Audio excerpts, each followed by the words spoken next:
Which mic? Thank you. Hello, everyone. Thank you all for coming out here tonight. I'm Jenny. I'm on the events team here at Books Are Magic. Before we get started, I just want to point out a couple of logistics. So first, we'll be doing a hand-raised audience Q&A towards the end of the event. So start thinking of questions to ask now and raise your hand when the time comes. Celestine or Zoraida will repeat your questions into their mics to ensure that viewers on the live stream can hear as well. And after the talk tonight, Celestine will be signing and personalizing books at the alcove right next to the register at the front of the store. And if you're joining us virtually on the YouTube live stream, we encourage you to buy a copy of Kiss and Spell online using the link in the live stream description. Okay, so tonight I'm excited to introduce both Celestine Martin and Zoraida Córdova, who are here to discuss Celestine's newest novel, Kiss and Spell. In this spellbinding romantic comedy from a series about a family of witches, a lovelorn small-town witch helps a handsome prince break free from a curse, all while trying not to let their feelings for each other bubble to the surface. Kiss and Spell is a cozy, magic-infused, swoony small-town romance with all the feels, per Entertainment Weekly, and has whimsical world-building and easy-to-love protagonists, resulting in a bewitching romp all readers are sure to love, per Publishers Weekly. Celestine writes whimsical romance that celebrates the beauty of everyday magic. She's inspired to write happily ever afters and happy for now endings, starring the people and places close to her heart. Kiss and Spell is her second novel. And in conversation with Celestine is Zoraida Córdova. Zoraida is the acclaimed author and editor of more than 24 novels and short fiction. Her first romance novel, or adult romance novel, Kiss the Girl, was published this summer. So without further ado, everyone please give a very warm welcome to Celestine and Zoraida. Hello, everybody. It's so good Hi. to see you. I'm not on my phone. I just wrote all my questions on my phone. Which I hate doing for this reason. But so you're going to start off with reading us a little bit about, a little bit from Kiss and Spell. Am I right? Am I correct? Yes. So before you do that, can you give us a spoiler-free summary of the series? Like, how do we get here? This is a book 2. Yes. I read them out of order, and it still really worked for me. So, so you can do it too. So spoiler-free summary, and then we'll get to your reading. So my Freya Grove series, or my Elemental Lover series, is about a group of witches who live, love, and cut up in New Jersey. It was First time anyone's ever said that. yeah. It's like, listen, I'm here for it. So that's kind of where the story comes from. Is about a little small coven of witches, 3 sisters and their cousin, and how they've just through a wish spell, they end up having all these adventures. They have these adventures, they fall in love, they fight, they, embrace each other, embrace their magic. So that's pretty much the spoiler-free version of the books. For book 2, we're following Ursula, which I got the DMs. I got the messages from readers. Just like, okay, what's with Ursula? Her story is next. And I was just like, I guess it is now. It's just like, so people No, it always was. Yes, it was always her story. She had a plan. But it was like, I knew it had to be her story next. And also because I wanted to the story, because I was sitting on my hands watching people saying like, oh my goodness, that one character I couldn't stand. And I was like, there's more. You don't understand. There's a story. There's an arc. So I was like, I'm going to have to write this story. So I wrote the story, and it was just like, okay. Well, having read them out of order, I can tell you that it did feel like you had a plan. So all along. So it was Celestine all along. Aww. Yeah. So do you want to get to your reading? I do. I'm going to read one of my favorite parts to read. So it's going to be early. This is when they meet on the boardwalk. Hold it. By the sea. By the sea. Yes. So, all right. I'm going to start page 23. From now on, she was living an epic fantasy. It was settled. She was no longer an abandoned princess. She was now a fierce enchantress, ready to strike like a sexy bejeweled cobra. Smitten was going to be her personal wine-soaked quest. The Grove wasn't ready for her. There wasn't going to be a rosé bottle that she wasn't going to drain, feast on food until she couldn't see straight, ride a unicorn, have a torrid affair. True love or lust was going to be on her terms. Ursula wasn't going to let life surprise her anymore.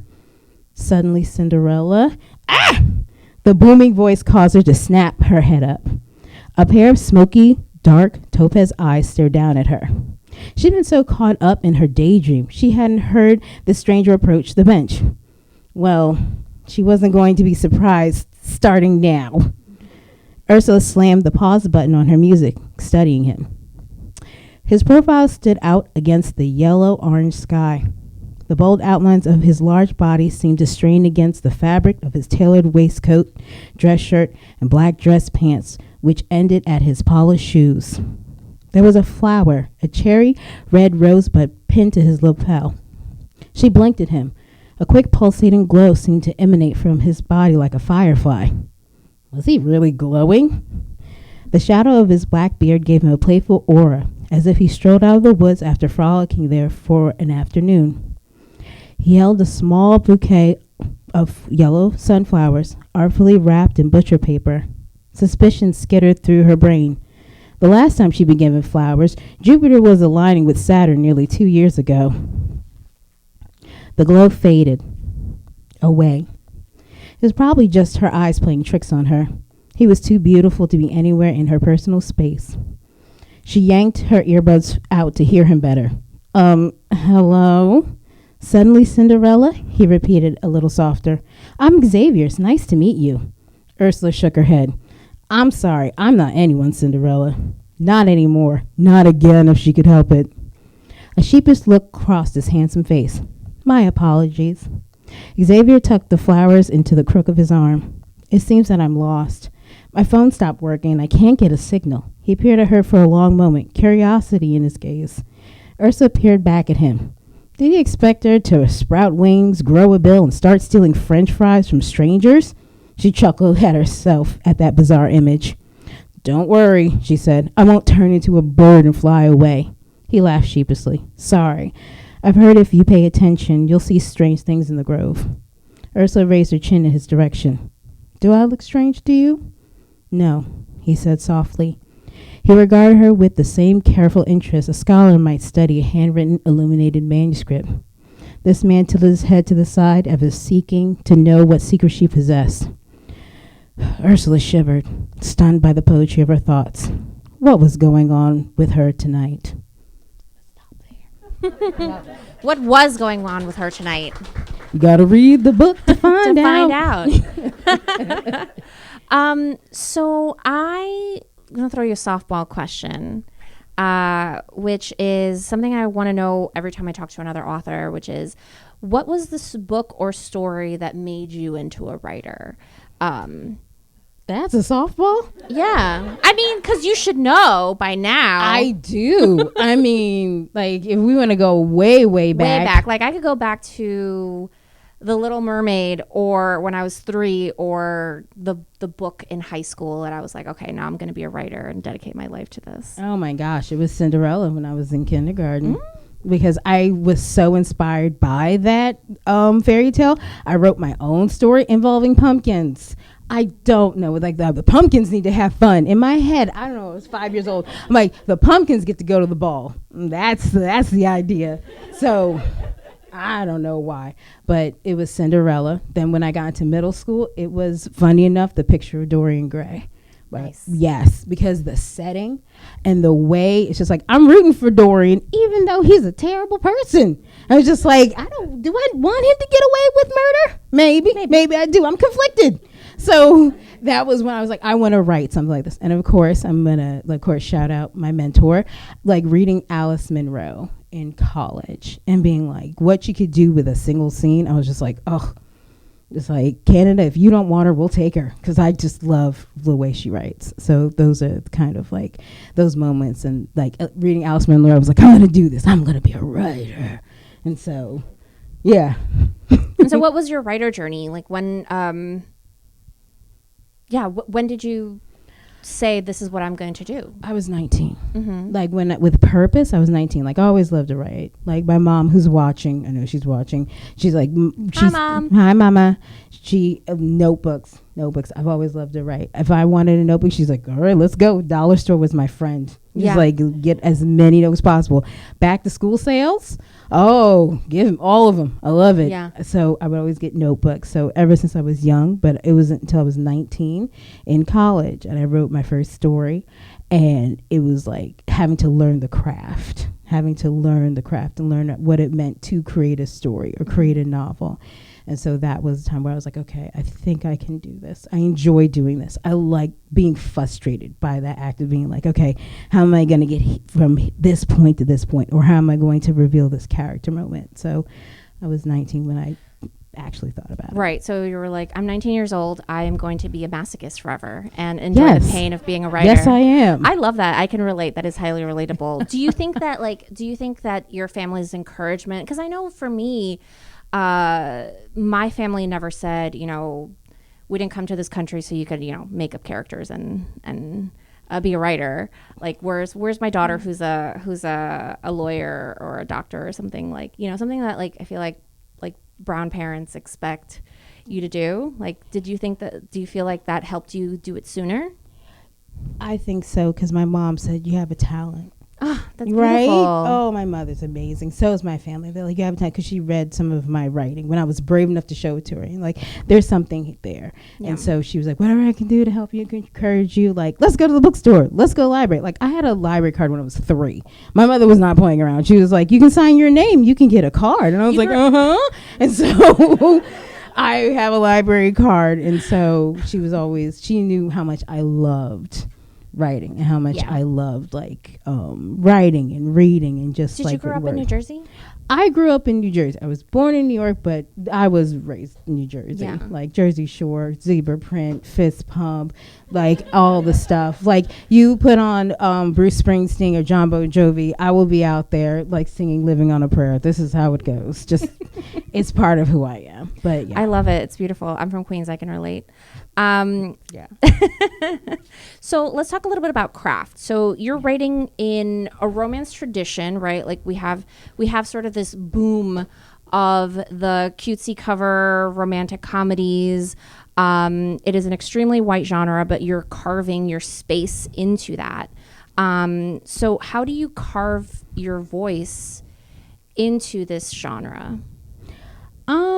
Good question. I do what Viola Davis said at the Oscars. I examine the bones. I go back. Mm-hmm. I think about the stories that were told in my family, and I think about like, okay, like what stories do I want to tell, or what stories were not told. Like one of the most transformative experience I ever had was going to the Library of Congress and reading the WPA like works projects by Zora Neale Hurston, seeing her signature, seeing her like typewritten words, and being like, oh my gosh, there's so much here. Like, oh, somebody's got to tell these stories. So going back and having that mythology and looking at what she did, especially her anthropology work in Hoodoo, oh my gosh, it's amazing.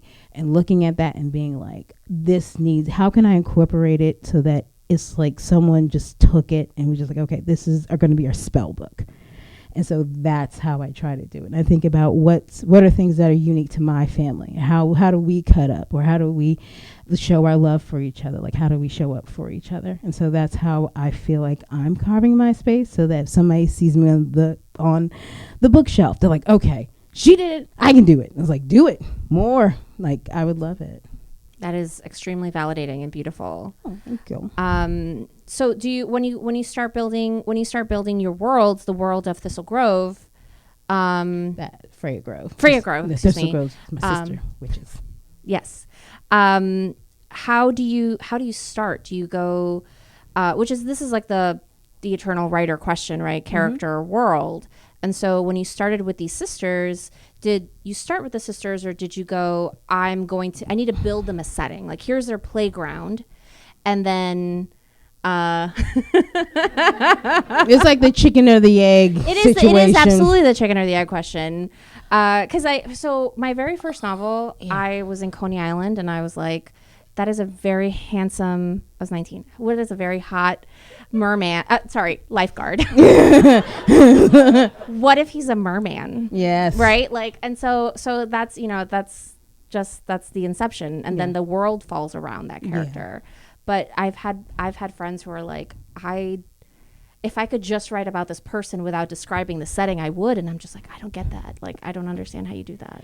Oh my goodness. So I would say they kind of informed each other, because the first proto draft of this was in 2016. And I started with the hometown, because I was missing my hometown. I was just like, I want to go back to New Jersey. It's like the NJ Transit train can take you there. But, life, you get busy. Can I get a weekend away? So in order to like write myself better, I wrote my home. But it wasn't home. It was like my idealized version of it, because now my hometown has changed so much. Like, I went down there for a reading for wishful thinking, and I was looking around, and my brother was like, yeah, it's changed. I was like, this isn't when we grew up. And so I was writing. It's like what happened in Brooklyn 15 years ago, 20 years Yes, ago. absolutely. Because you go down the shore, like, we got written up in Travel and Leisure. I'm like, when did that happen? People want to come to our town? Like, all right. So I wrote the world, and then I kind of was like building the dollhouse, which I've been like miniature dollhouses. Don't get sucked up into that. Oh, that TikTok will have you for hours. Like, yes, I need to make my own little mini cafe. I can do that. Sure. Oh, no. So that's how my mind works, where I'm like, I'm going to build the dollhouse, and then I'm going to populate it. Yes, then I'm going to populate it, because, Were you like a doll Barbie person, like creating these crazy stories? Because we could never afford like real Barbies, so I always had like the 99-cent versions, like the dollar store Barbies, and then the McDonald's prize toys, and I would always make like my Barbies kiss the Hamburglar or whoever it was. Listen, Mayor McMoon, he's charming. He's a man in power, Mayor McMoon. But yes, same thing. Like, I had a dollhouse, and my mother remembers. I remember she got it for me one Christmas, and I had the dollhouse. It was one of those dollhouses that it was electronic. You could plug in the dolls, and they could talk. Ooh, fancy. I know, the fancy. The batteries did not last past January, and so I had my Barbies move in. There was a Barbie living in the attic, and she was like finding a way to come at the father of the house so that she can move. It was crazy. But yes, to answer your question, yes, I was very much a dollhouse person, making up those stories and being like, oh, this is good. I would like there to be a formal study of the correlation between dollhouse people and who's a romance writer now. Listen, as a research person, went to a research university, don't tempt me with a good time. Let me find sources. Hello, JSTOR. Come on now. I love JSTOR. Right? Yes. Oh my goodness. So when what made you a romance person then? Because I feel like, did you study school? Before this. Yeah. Should have asked this before. Did you study writing at school, or did you creative writing major or anything like that? Because I specifically had terrible experiences with creative writing and genre. Oh man! Oh, you take me back. Because it was always like I would turn in a short story and I'd be like, well, does it have to have zombies? And I'm like, well, it's called Bridesmaids versus Zombies, so yeah, it has to have zombies in it. Oh my goodness, sounds amazing. I would love to. For me, it was like my first true creative writing experience was when I went to college. And for me, I was hard-headed enough. They're like, no, this is a good story. You just need to wait and read it, and then you'll understand my genius. Mm-hmm. And so it was definitely one of those things where I loved the stories I was writing, and I figured I was entertained by them. Yeah. People would be entertained. Somebody would by like them. it too. Yes, yeah. Right? And it's just one of those things where, for me, when people would question things, and when they're like, well, I don't understand this character. Well, if they didn't do this, there wouldn't be a plot. It has to happen this way. It's just like you have to keep it driving forward. Yes. And so I got my MFA in creative writing. And I will say it connected me to a group of writers who I'm still like friendly with to this day. But it was always like people who write literary stuff. Like and literary fiction. I wear glasses, so this is not offensive. No. But I used to wear glasses. They are currently broken. I'm like, so I get it. It's just like, but the creative writing thing. And so what avenue led you to romance? Was it just like I need to be a romance writer, or was it like Well, I discovered it twice. I discovered it when I was 12, when a dear family friend, Mr. Larry Daniels, he gave me my first romance novel, and I was just like, I devoured it. Because we were on a long road trip. We were in his car. I remember it clear as day. And he had a romance novel underneath his backseat his sister left. And so I was like, can I read this? Because I will read anything. I will read a phone book. If I'm bored enough, I will do it. So I read it, and I was just like, oh, my God, this is great. And then I remember there was a bookstore that's still there in Belmar, New Jersey. And they would have this special where you could buy 10 little Harlequins, the presents, yes, for $2. Oh I would not eat lunch to get these books. And so my room when I was 16 was filled to the brim with all of those. And I was like, okay, great. And then, you get into that mood where like, I don't want to be that person. I don't like romance. I'm self-conscious about what people think. I got into that zone. Sure. And then I was like, oh. Then but you have to shake yourself out of it. And that's in graduate school. Because I didn't go to graduate school. There's only so much Paul Bowles and Dennis Lehane you can read. Dennis. I love great, or Dennis Johnson, before you're going like, I need something that's going to like make me feel better. So you're like, you all need to go to therapy. We're gonna write romance over here. Exactly, because I went to the New York Public Library. Shout out New York Public Library, and I went and they had the romances, and I was just like, oh my gosh, I'm home. I felt like I was home when I started reading them, and I was like, thank you. And I started reading them again. And it was helping me through my career when I was having rough days. Throw a romance paperback in your bag, getting back to the Harlequins. And so those were the two moments where I was like, kind of like, when it came to romance, I was in grad school. And so I'm going to write romance. That's it. Makes me happy. That's it. Done and done. You're here. But was it always fantasy? Because you're writing in a fantastical space. You have a merman and a fairy prince and witches. Did romance come with the territory? Fantasy come with the territory? Oh, yeah. Because I would write it when I was a teenager. When I was a teenager, I remember having a series where one was a dragon princess. I don't know where it is. It's somewhere in my mother's house. But it was a dragon princess who needed to reclaim her kingdom. Ooh. Oh yeah. Oh, yeah. It was high fantasy, child. I was like, yes, I was gonna do it, and then I was just like, I'm gonna put it away. This is so like I said, that self-consciousness came in. It was just like, oh, now I want to read it, and now I'm like, I used to write short stories based on popular songs that and like make them fantasy. So I was really into Linkin Park for a little while. Are you kidding me? No. Listen. Oh my gosh. I was like, oh my. I just have these like random stories with like kids with like UFO pants and like spiky blue tips that did magic, but for no reason. Like, listen, like crawling in my skin. These wounds will never heal. Like I will recite that. We don't need time for that. We don't need demonetize nothing. But I love Linkin Park. Absolutely, yes. Yeah, it is. So it's something like magic really fills this space. Yes. And I'm really glad that you're carving out something here. Thank you. So I'm gonna ask you some like personal questions. I'm here for it. What have you learned from this series? As a writer, as a person, as like, I feel like every series teaches me something new, like how to outline. How to communicate with my editor. Oh yeah. Like synopsises are necessary. Sure. I got a synopsis because I was just like, a synopsis, it'll just come as I want to. Like I can't be like, there is definitely a certain hustle you have to it. I'm writing something I believe in, and I want to make sure that I'm getting out the best product, right?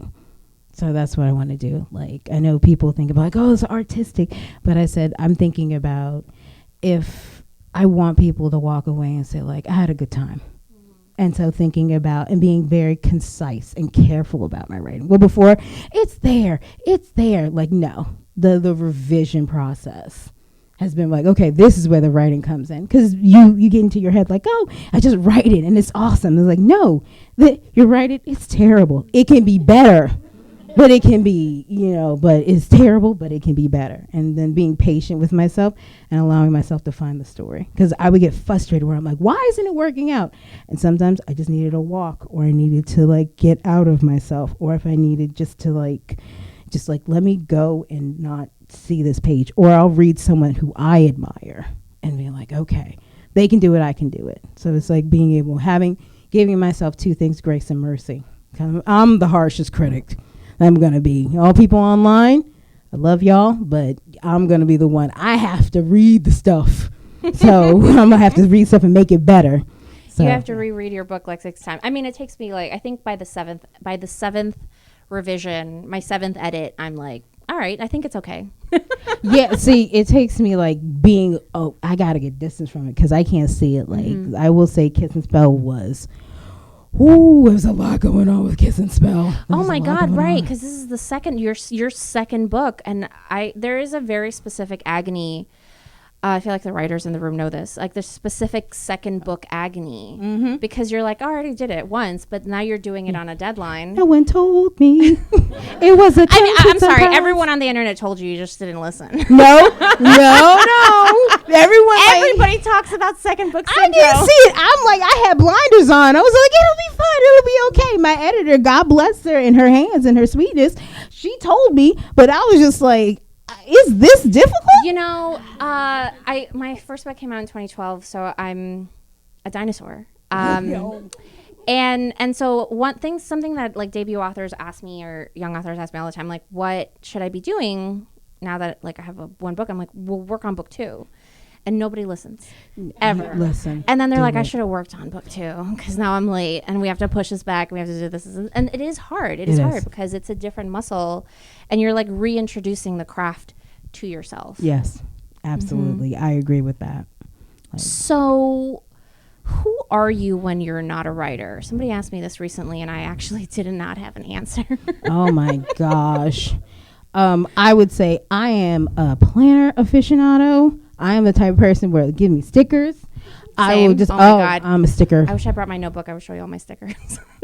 Next time. Yes. Next time. Let's make that happen. I love stickers. I love planners. I love pens. Oh, the amount of pens is terrible. I'm gonna show you my pens. Oh, I did bring my pens. No, I had to stop because I have a toddler and she's picking it up. Like I was like, wow, she can really hold a pen well. I'm like, she's been watching me since she was an infant. She can just start writing. And you're like, excuse me, that's my pen? Yes. It's just like, oh, you're using the $5 pen I got from the special Japanese store. Bic. No. She wants the good stuff. She knows quality. So I understand that. I'm like, oh, I'm proud, but I'm also like, oh, yes, keep going. All right.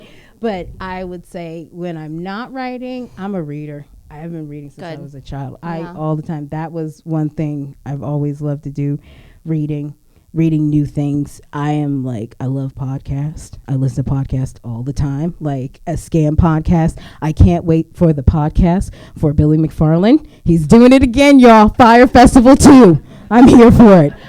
Yes, they gave him more money. And I'm like, I cannot. Rich people should be a crime. I'm sorry. But yeah, like I am someone who's very curious when I'm not a writer, and I almost would want to say that like that is part of your writer brain, like the curiosity, because that's what you need to populate your stories and all of your characters' quirks, and things that that need to go on the page. So that is really cool.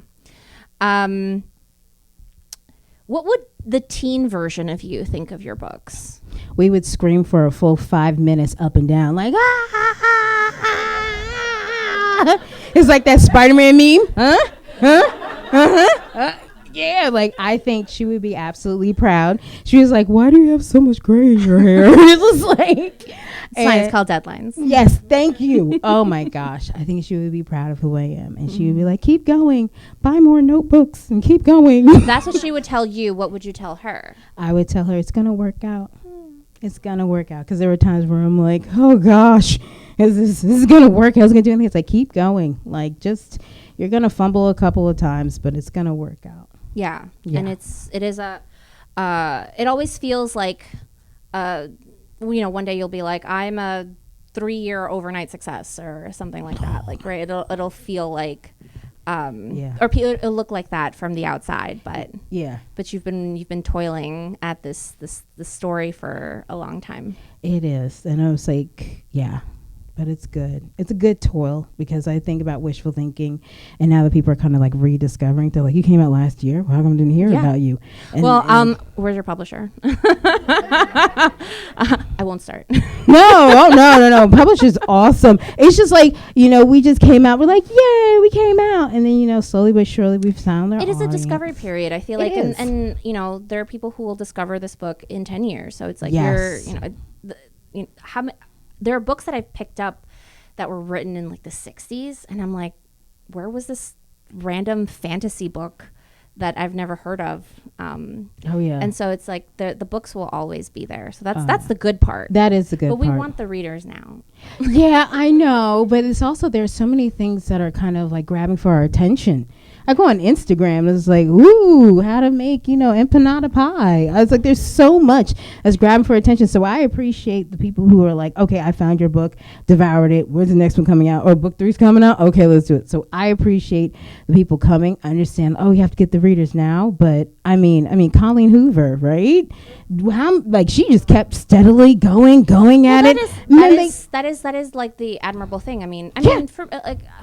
I feel the same way. I obviously have not had 17 books on the New York Times list, but I have enough that could go on there. Oh God. And so, but for her, it's like you look at an example like that, and you're like, well, why does she have 17 books? I'm like, well, because she kept writing when the publisher rejected it, and when nobody bought the one book, and you just got to keep going. And that's the answer nobody wants, but that's the best answer, I think. There's somebody out there that needs your story, and it's true, because some of the DMs, I am humbled by the people who have been like, I needed your book right then. And I was like, I'm so happy when people do that, because it's just like, I wrote that book because I needed that book. And they're like, okay, I just need to get away. Let me pull my blanket, let me grab my cat, let me get some tea and just read this book. Because you don't know what people are going through. And sometimes books is the best way you can just like go away and let me take a break. I'm too broke to take a vacation. I can rent a book from the library and get away for a few hours. It's real. Yeah, that is real. So it's 7:30 something. And so I have some lightning round questions, but I want everyone to come up with questions of their own as well. And so don't think too much about these. Just like I did this last night at a virtual panel, and I was like, go with your gut. And it was a chaotic time, but that's fine. That's what I like about it. So I know you're a writer, but what are 3 things you'd take with you to a deserted island? So assuming you're stuck there, nobody's coming, you already have the necessary tools, right? Like you can feed yourself. So like just the extra stuff. You're clothed. Okay. Unless you don't want to be. Listen, so all over tan, baby. We can make it work. I don't know. Because people are always like, a cell phone so I can get out of here. But I'm like, yeah, but that's not the point of this exercise. Yeah. Okay. Like, oh my gosh. Oh, podcast. I was like, listen, I'm not going to call for help. I said, all right, it's a little bit, I'll treat it as a vacation. I need my murder podcast, thanks. Yes, like, I'm the only one on the island. I won't get, like, everything's fine, so I'm not worried about that. So, okay. A cat? Listen, you said from the gut. It is deserted, so there are no pets. Oh, no. See, like, with the gut, I was like, I would want a cat with There are no pets, but there's just an unlimited supply of pizza. It's fine. Oh, okay. Oh, my gosh, this is hard. A book bag to carry all the coconuts? Yes. A book bag to carry the coconuts. Listen, like my husband and I, we watch Alone, and so they always bring like a hammock. There we go, a hammock. Yes. Right? Mm-hmm. We watch all the seasons of Alone during the pandemic, and it was just like, okay, this is what you bring with you. Like, so, bag, hammock, and podcast. That's it. Look, those are great answers. I don't remember what I would said. I feel like I said like a very specific book, and then I was like, I hate myself for saying. I'm pretty sure it was like Even Cowgirls Get the Blues or something ridiculous like that. It's a good book. It's a really good book. Just 3 copies of that. Those are my only. I'm just kidding. If you could be any fictional character for a day, TV, books, who would it be? Oh my gosh. Who's rich? I mean, pick a romance novel. I know, but then you have the whole thing where like, I'm cold, I don't like Christmas, but then I find a nanny who can help me and my children discover magic. Like, no, I want to be rich. Jay Gatsby. Oh yeah, I want to Jay have Gatsby. one crazy party at the Long Island Sound. Yes, I'll die at the end. Spoiler alert. And you'll be in Long Island. But we're having parties, champagne, like everybody's doing Literally the Charleston. YOLO. There you go. Why not?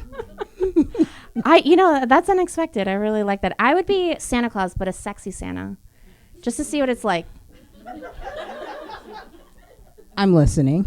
like if Henry Cavill was Santa, like I would be that Santa. Oh my!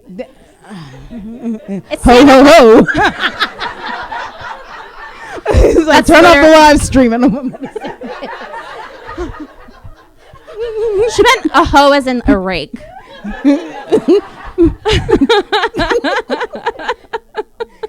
That'd be great, yeah. And I mean, for me, it would be just like a one-day job of like giving presents to people. Oh, that would be lovely.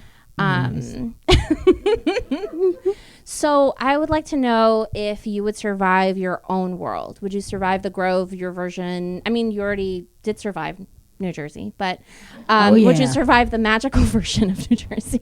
Yes, I would. I would be sitting there being nosy. I'd be that one neighbor, be like, girl, you knew another spell? Sure. Sitting on that porch, yes, like drinking my lemonade, watching everybody go by. Just like, oh, those gnomes again. Just sitting there, just relaxing. I think I would, because it's my best memories of my hometown in the book. Just like the community and the silliness and everybody and everyone's business and everyone just kind of looking out for each other. So I think I would survive in that town. I love that. I mean, I don't know if I would survive any of my worlds. Not even like the Star Wars one? If I was a Jedi, no, but then I wouldn't survive. Well, no, because because they're all gone.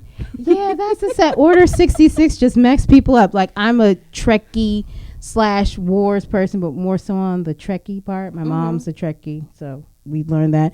But I mean, every time you're a Jedi, like, how is the enrollment of that?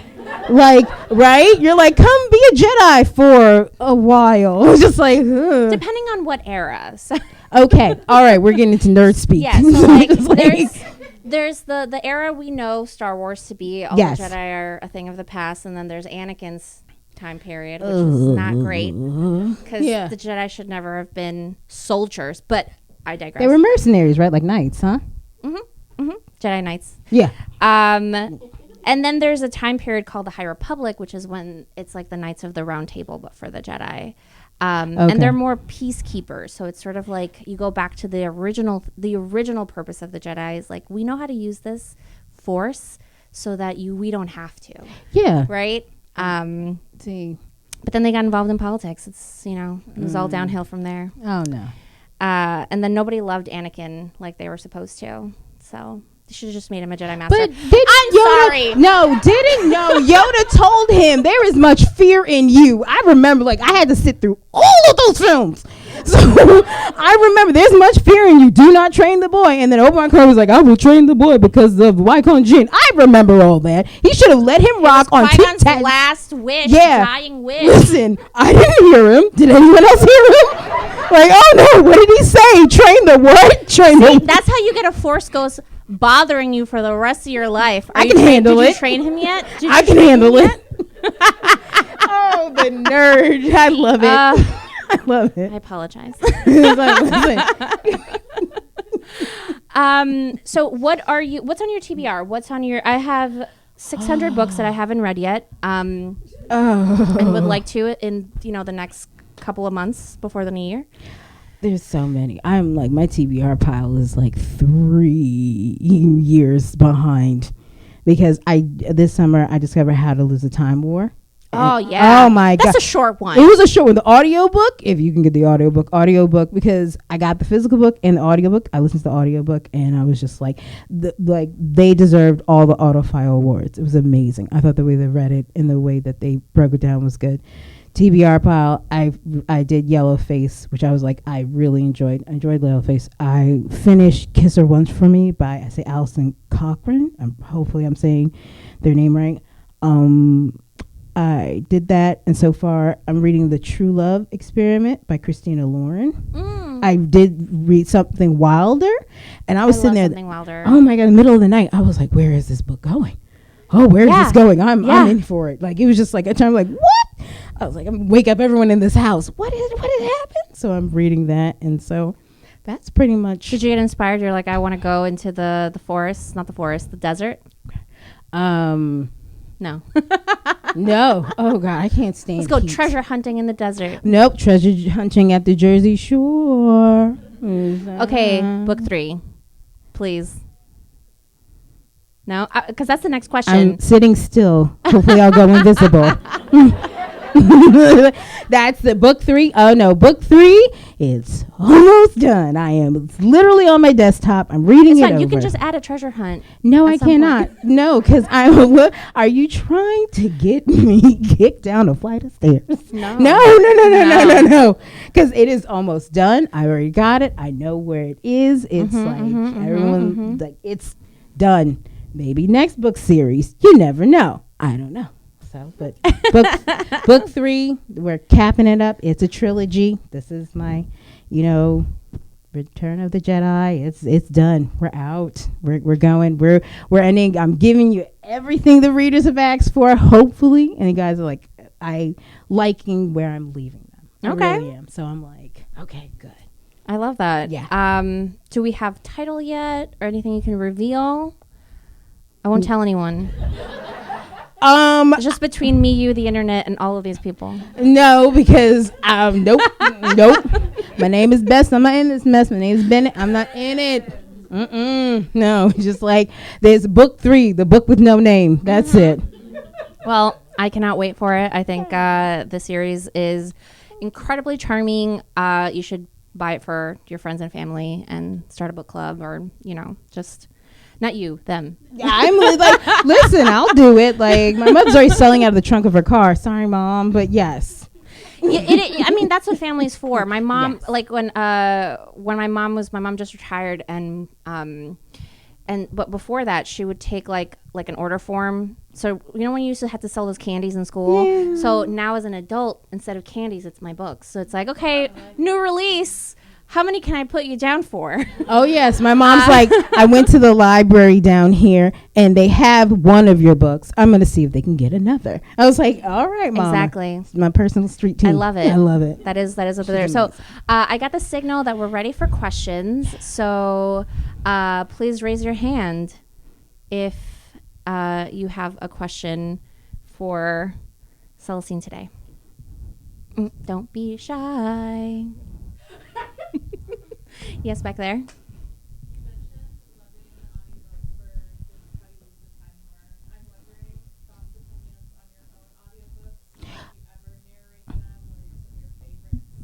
Oh my gosh. I will say for my audiobooks, for Wishful Thinking, Kiss and Spell, I've been extremely blessed to have some amazing audio people, because we just got a review of Audiophile, and the narrator who did apparently an amazing job. I haven't had a chance to listen to it, but it's really good. I'm listening to it. The sample that she gave, I was like, automatically. I listened to everyone just to make sure that I give everyone a fair shot and really like make an informed decision.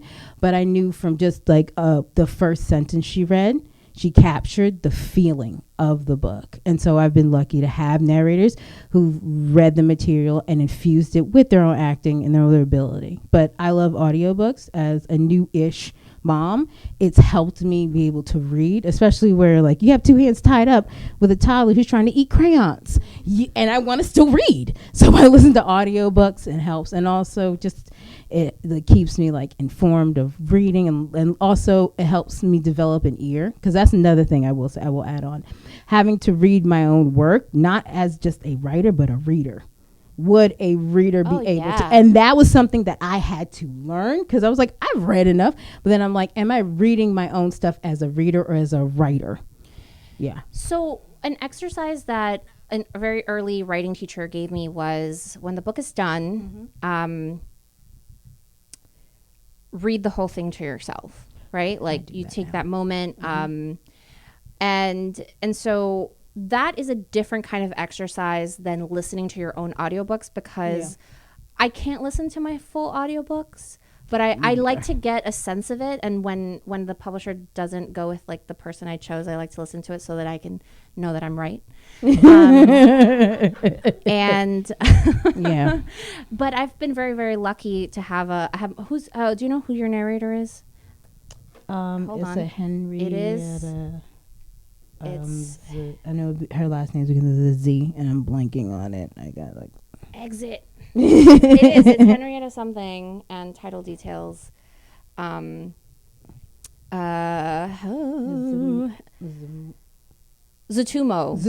Yes, Henriette Zatumo. Fabulous. And it is excellent if you want to read along, listen to while you're reading. My narrator's name is Frankie Corzo, and she has an incredible voice, and so I like using the same people.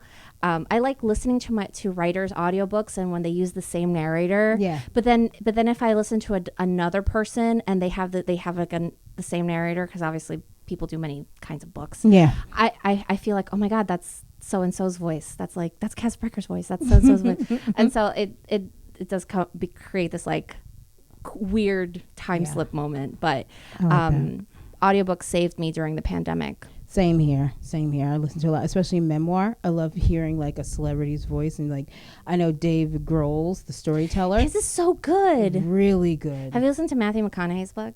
I have it. It's really fun. I have it, and I'm going to listen to it. I just need to find like the space to listen to it, because there are times where I'm like, oh, I have to do this, and I'm like, oh no, I have to do X, Y, and Z. There's so many things that I have to do, so I gotta have that space, get my tea, and then listen to my audiobooks. But I love audiobooks so much. More questions back there, please.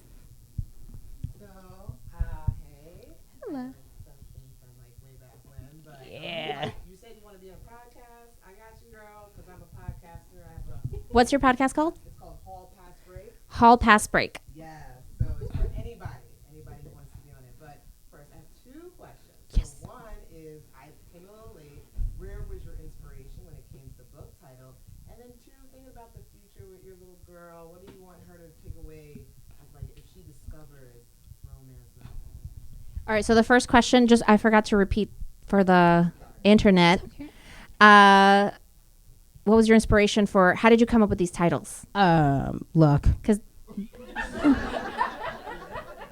Like honestly, luck. And the fact is, like after I wrote the book, I was just like, okay, so what are the main things? Like there's a kiss and there's a spell. Kiss and tell? Yeah. But make it magic. Exactly. I love puns. I It love took me puns. too long to realize wishful thinking was a pun. Yeah. And I was like, well, and I said it out loud, and I was like, oh, Yeah, I've been there. We were just like, oh yeah, that's right. Because there was another title. I was like, all my books were after Sade songs. Like, in fact, yeah, I know, right? You could have named it Mermaid, like the Sade song with no lyrics. See, the ideas are coming all around. But yeah, they were all Sade songs, and it was just like, okay, you have to pick a list.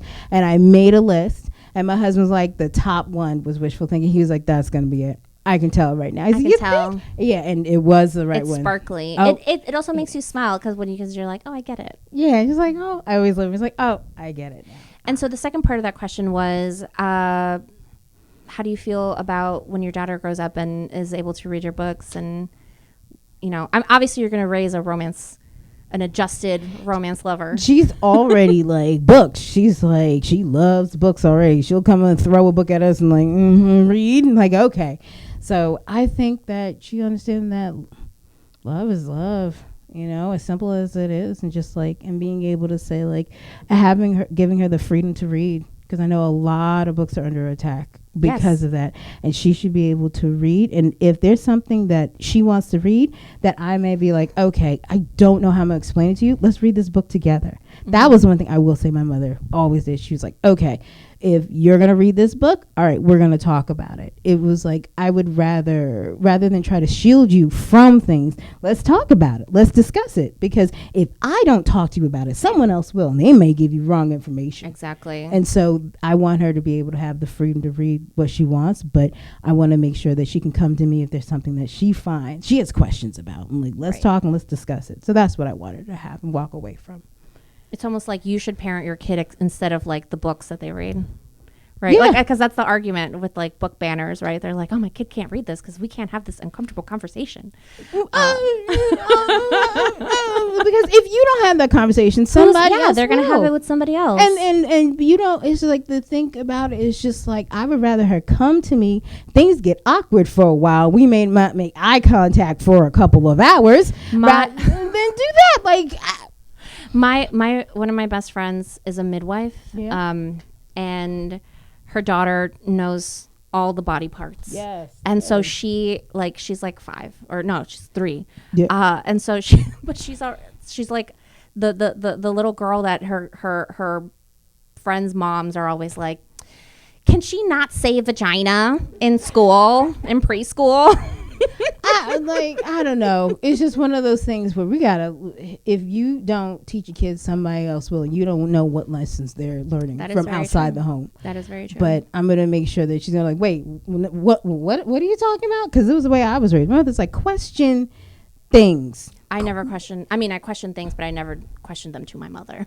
Oh no, my mother was like, okay, we can have this conversation, but as long as you're not disrespectful, then we can have the conversation. The moment you border on disrespect, then I'm gonna have to remind you I'm the mother here. And that was the conversation I had. So I could talk to her in that manner. But as long as I wasn't disrespectful, as long as I didn't come out of my place and forget who she was, then we could have those conversations. But then she let me read what I wanted to read. I was reading Miss Brenda Jackson when I was 16. Right? Love it. Yes. So it was just like, she was just like, but It's fine. It's healthy. yeah, but then it helped me develop like, all right. Oh, question. Yeah, Which yes. one was your first romance novel? Oh. Do you remember the title? I don't. I have looked for this book forever. I have. It has a not been blue able to- cover. Oh Let's my go gosh! through them.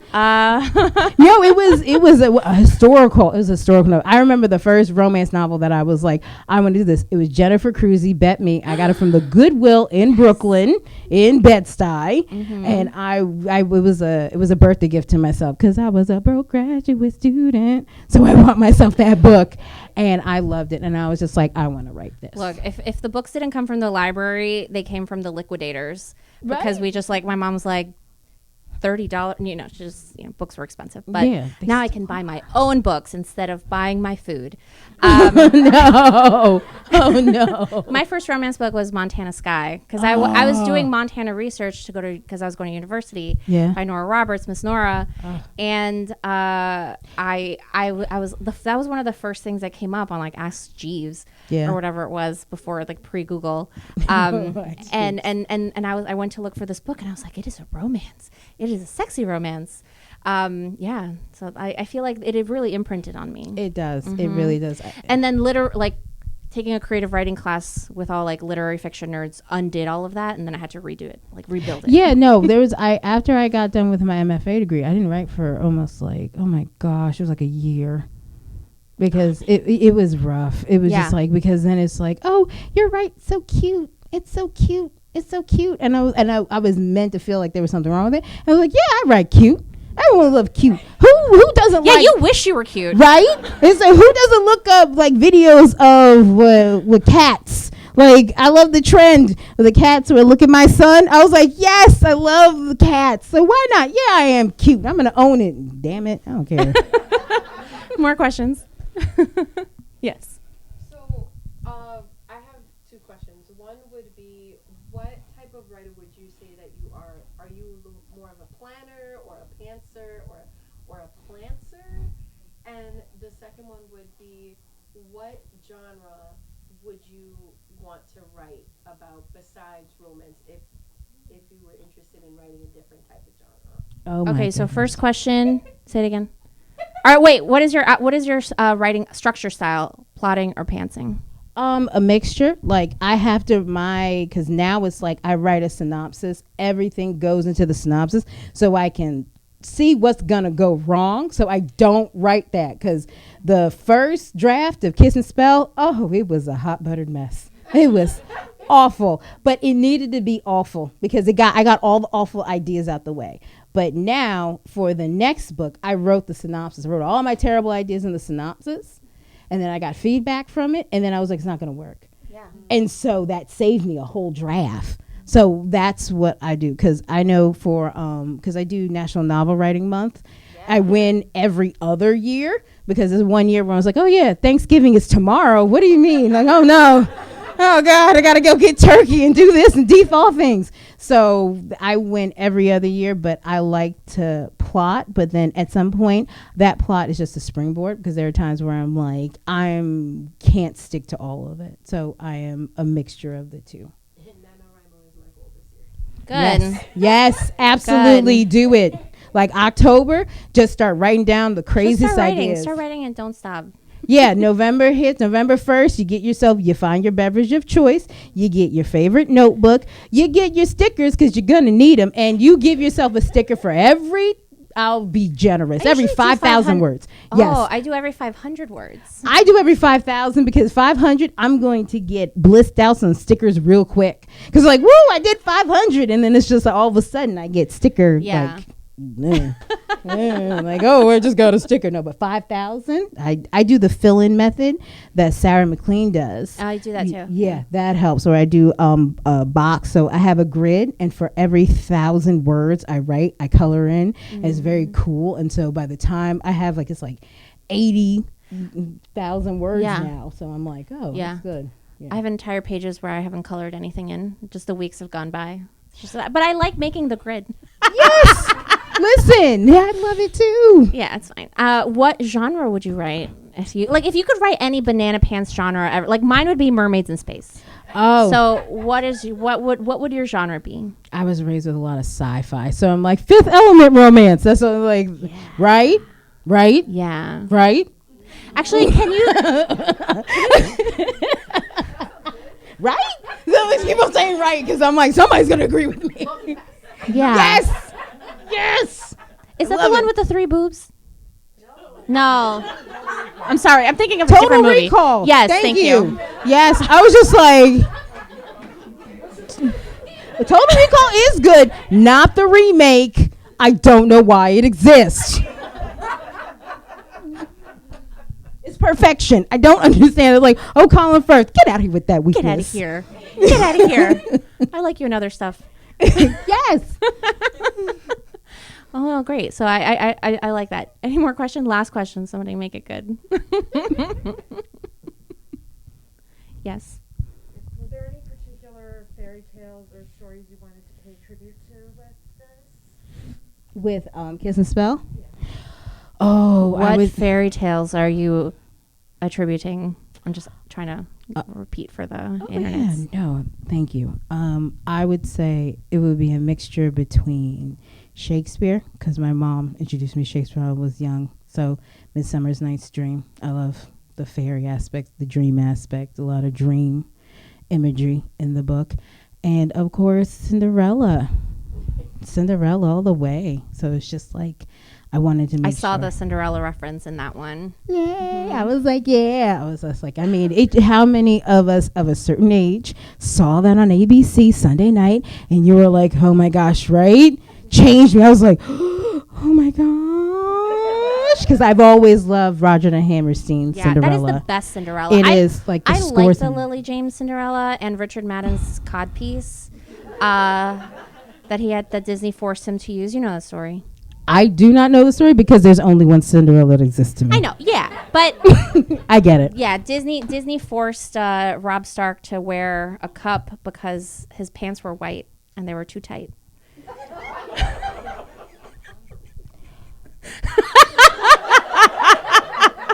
I don't know how to respond to that. Yeah, Like, but what- all that to say, the Rodgers and Hammerstein Cinderella, Brandy Cinderella, is the one I recognize. yeah, it's like I love it. Everyone like When I had- sweep, I sing that song. I know, like it's on Disney Plus. And I was just like, all I need is a good cup of tea. Did you see And them do it. the reunion that they had for that other show? I saw the picture. Mhm. I'm not gonna watch the show, but I'm gonna stare at the picture and be like, ideas. I'm loving it. I'm All grown loving up it. I and know. so fine. Oh my goodness. Sigh. But those are the fairy tales. that I Well, want to do. I hope that everybody has enjoyed our time. And we're getting stared at. Yeah, I know. We But have a good time. we're moving on to the citing portion. Please Yes. clap.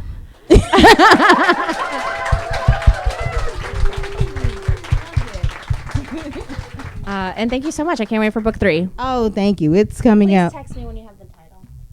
I will once I have the title too. It's a surprise. I just wanted to thank all of you out for coming here tonight. Thanks for such a fantastic conversation, and thank you to everyone who asked questions. If you are interested in Kiss the Spell, we have few copies left. We also have copies of the first book in the series, Witchful Thinking. And if you're looking for another romance, we also have Kiss the Girl by Zoraida as well.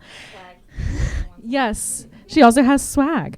So Celestine will be signing and personalizing books. My coworker Cam is just pointing to where that cubby is now. We just ask that you line up towards the front of the store so we can start breaking down the space and moving tables without bumping into anyone. And if you do need a bathroom, it's just right by the Moleskine journals behind you. Okay, that's it. Let's give these two one last round of applause.